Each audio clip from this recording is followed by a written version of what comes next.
মাশাআল্লাহ আমার তরকারিটা রান্না হয়ে গেছে, শুকিয়ে ফেলছি। মিষ্টি কুমড়া রান্না করব, এটা নিয়ে নিলাম। এখন পুরোটাই রান্না করব। তার জন্য পেঁয়াজ, রসুন, কাঁচামরিচ, টমেটো কেটে নিব।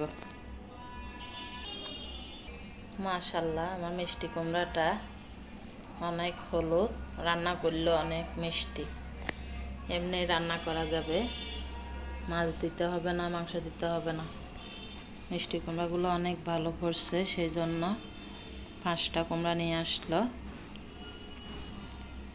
বিড়ু বেশি হচ্ছে মিষ্টি কুমড়ার বিড়ু। এখন টমেটোগুলা কেটে নিলাম,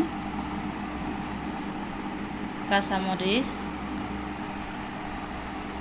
পেঁয়াজ, রসুন, মাছ, তেলাপিয়া মাছ পরিষ্কার করে নিলাম, মিষ্টি কুমড়া, আমার সব রান্নার আয়োজন। চুলার উপরে পাতিল বসিয়ে দিলাম। এখন তেল দিয়ে দিচ্ছি, দারচিনি, তেজপাতা দিয়ে দিলাম। এখন পেঁয়াজ কুচি ভেজে নেব।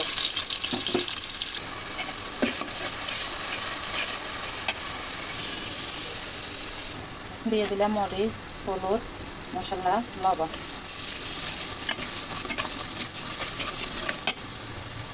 দিয়ে দিব টমেটো কুচি।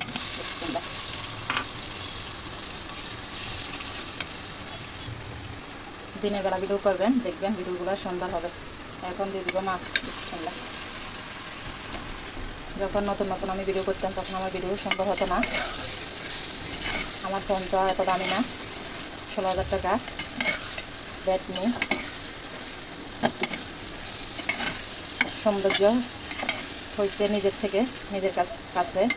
আপনি যেভাবে চাইবেন সেভাবে সুন্দর হবে। ভালোভাবে মাছটা কষিয়ে নিব। কাঁচা মাছ যত কষাবেন তত মজা, কিন্তু চেষ্টা করবেন যেন মাছগুলো ভেঙে না যায়।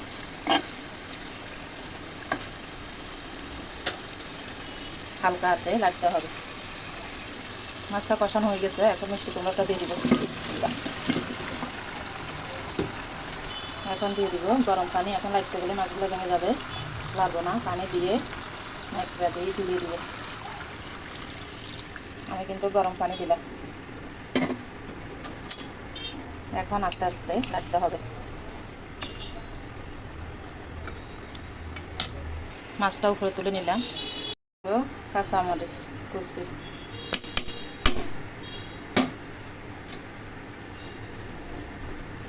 শেষে কাঁচামরিচটা দিলে তরকারিটা গ্রাম থাকে, স্বাদটা বেড়ে যায়। দিয়ে দিব ঢাকনা।